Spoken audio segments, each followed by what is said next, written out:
pabandysiu savo kalbą pradėti klausimu, bet dabar supratau, kad turiu apribojimą tam tikrą pasakyti prieš klausimą. Klausimas yra apie tai, apie haliucinacijas.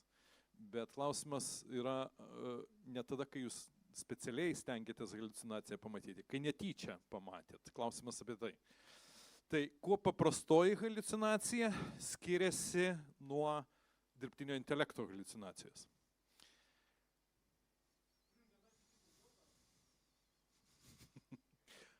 Vienas iš variantų, kad kažkuria tą antrąją labiau tiki. Priklauso nuo paros laiko. Irgi variantas, bet sakau, disclaimeris, tu nesistengiai pamatyti haliucinacijos tos viršutinės, paprastosios. Nedėjai pastangų tam specialiai, o pamatėjai netikėtai. Kaip ta haliucinacija atrodys? Dažniausiai tai bus neįprastas daiktas, neįprastas garsas, kurio neturėtų būti ir tu tą natūraliai jauti, čia ne taip. Aš gal sapnuoju, o gal dar kas nors susirgau, temperatūros daug turiu, mano klasės auklėtoja, ten tada buvo nuo 4 iki 12 turbūt, jinai turėjo gerą frazę aiškinančią apie temperatūrą, sakė, kai buvo klausimas, kurią pusę kelio turėtų eiti užmiestyje pėstysis, sakė, jeigu žmogus neturi temperatūros, jisai kairę pusę. Tai čia tas pats, jeigu žmogus neturi temperatūros ir mato, jam iš karto įtarimas. O antroju atveju, dirbtinio intelekto haliucinacija, tu paprašei, gavai atsakymą ir tu gal net nelauki, kad ten bus haliucinacija, neįtari. Labai sunku išskaityti iš gauto atsakymo, kad tai yra haliucinacija. Ir tas tave apgauna. Tu net pažinai ir galvoji, čia yra geras dalykas, tikras dalykas. O ten ne taip viskas gerai. Tai skirtumas esminis toks, tu nelauki iš dirbtinio intelekto haliucinacijos. Ir net pažįsti jos, ją gerokai sunkiau atpažinti ir tada tikriausiai tu ją toliau bandai panaudoti, nes iš to darai išvestinį kažkokį dalyką. Aš tikrinu, naudoju Copilotą, komercinę versiją, darbiniai reikalai, iš webo traukiamą informaciją.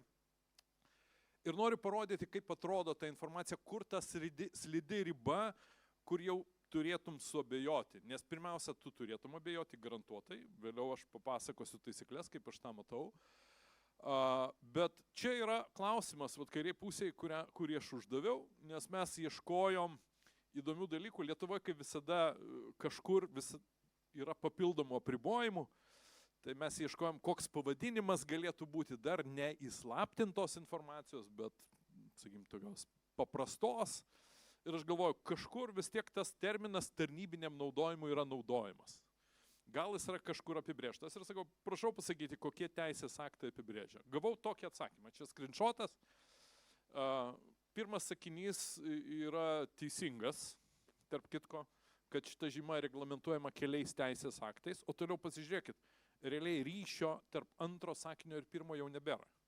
Ir šita vieta, jinai turėtų būti tas įtarimas, kad kažkas čia ne visai taip. Nes toliau ten pradeda kalbėti apie tarnybiniam naudojimui, toliau sako, taip, didžioji dalis šitos informacijos žymų reglamentuojama valstybės ir tarnybos paslapčių įstatymą. Ir toliau sako, šiame įstatyme apibrėžiama ir šita žyma. Tai čia jau turi būti įtarimas, nuėjus patikrinti į tą šaltinį, atsidarius tą įstatymą, tokios kombinacijos tarnybiniam naudojimui nėra. Įstatymė iš vis nulis to termino, nesvarbu kuris linksnis. Tai jeigu tu nepatikrinsi, tai manysi, kad tame įstatyme yra. Ar blogai bus? Praktinis haliucinacijų naudojimas. Čia yra lietuviškas pavyzdys, aš tikiu, kad jų yra daugiau, bet šitas nuskambėjo ganėtinai garsiai ir tikėtina tas skausmas ganėtinai tikras. Tai aukščiausiasis teismas, aukščiausiasis, ta prasme, ne kažkur ten, nagrinėja apeliaciją, pradeda gilintis, kas surašyta apeliacijoje ir paaiškėja, kad nuorodos, kurios duotos į bylas, į praktiką, visiškai fantastinės. Realiai tų dalykų nėra. Tai kas gaunasi, čia neparašyta, ten parašyta, jam gresia rimti nemalonumai, drausminė nuobauda.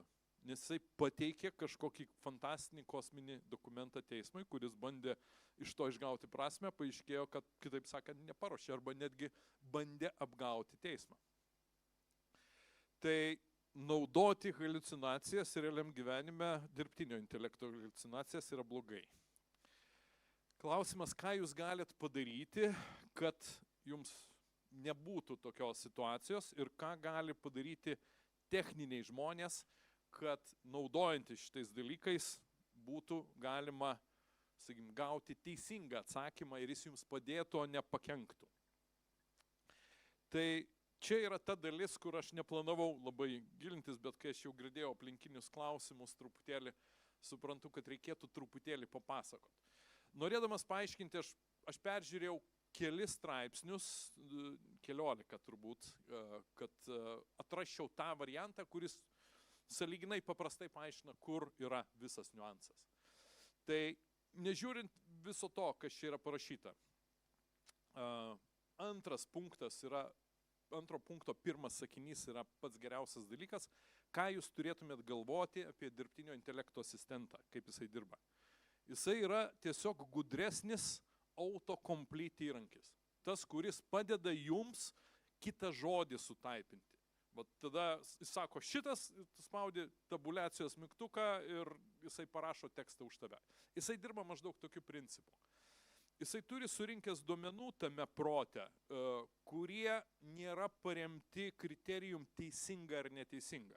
Jisai pagal dažnį atsirenka. Tai yra tikimybių teorijos labiau dalykai, tenai guli. Tai dabar, kadangi čia tokie visai savi atsakė, o man sakė, kad aš galėčiau duoti prizą už kokį teisingą atsakymą. Pabandykim dar vieną klausimą. Kokiais metais, maždaug apytikrai, buvo sukurtas mašininio mokymo algoritmas? Kokie metai? 1974. Kas daugiau, kas mažiau? Aš mažiau galvoju. O mažiau tai čia... Minus 10. -10, tai 64. Kas dar? Nežinau, ką dabar daryti. 1959. Tai turbūt reikia duoti prizą, aš manau. Reikia.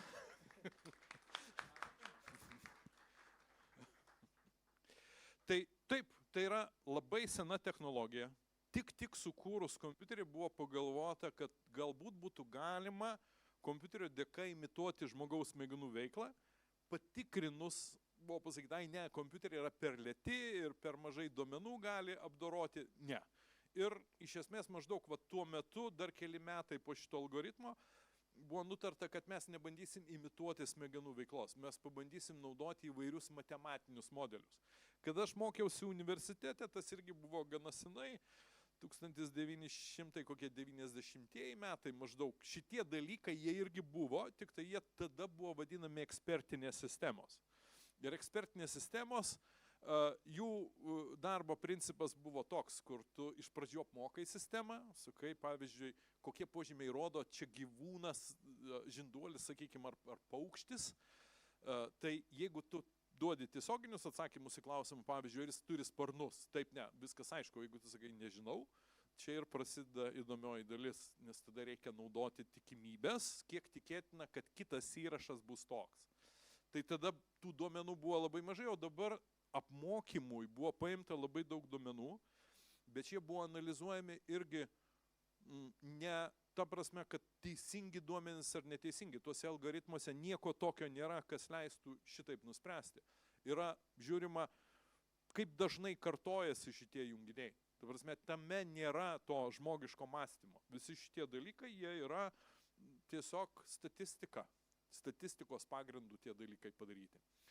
Tai jeigu pabandyt pasakyti, kodėl tas pikas dabar to generatyvinio dirbtinio intelekto, ką reiškia generatyvinis, kuriantis turinį.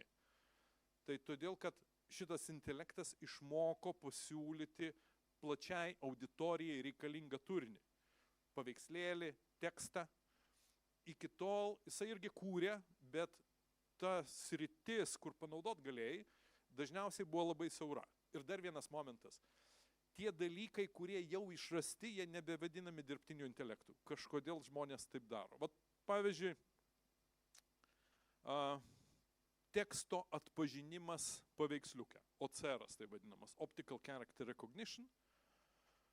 Algoritmas, kaip sprendžiamas, jisai naudoja dirbtinį intelektą. Ir maža to, jam nereikia debesų, jisai dabar veikia jūsų kompiuteriuose, jis tą padaro. Bet principas tas pats. Mes nagrinėjom kokia raidė, ten kažkas nubirėja, nelabai aiškus vaizdas. Iš esmės tai yra tas pats. Tikrai dirbtinio intelekto algoritmai tam buvo panaudoti, bet šiandien niekas nekalba apie tai, kad tai buvo dirbtinis intelektas šitam sprendimui panaudotas.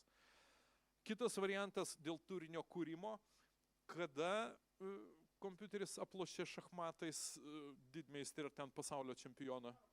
Taip, Kasparovą aplošė, po to ten ir kitus. Irgi niekas jau tame nėra stebuklo, bet tai irgi tame buvo dirbtinio intelekto elementų, tik tiek, kad tas turinys, kuris buvo kūriamas, tai yra tas užrašas E2, E4, jisai specialistams buvo reikalingas. O dabar, kada paveikslėlį padaro, ten su triušiuku ar ežiuku, žiūrėk, visiems labai prireikia. Tai va, sugeneruojam turinį. Iš čia yra ta šuolis, kuris įvyko dabar. Ir aišku, šuolis įvyko todėl, kad didžiuliai duomenų kiekiai tapo prieinami, jos dėka debesų kompiuterijos, tos jėgos, ką tu ten gali surinkti ir pakankamai greitai išanalizuoti, mes visą tą gavom. Bet šitą dalyką jums reikia žinoti, dirbtinio intelekto jokiam sluoksnyje, nei apmokyme, nei, sakykime, pačiuose algoritmuose. Nieko tokio nėra, kas pasakytų faktas teisingas, faktas klaidingas ar kas turėtų mechanizmą, kuris leistų patikrinti.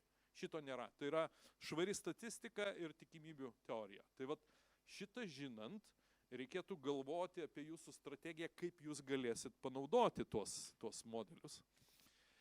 Čia yra schema, aš visų detalių nepasakosiu, bet paveiksliukas gražus turbūt.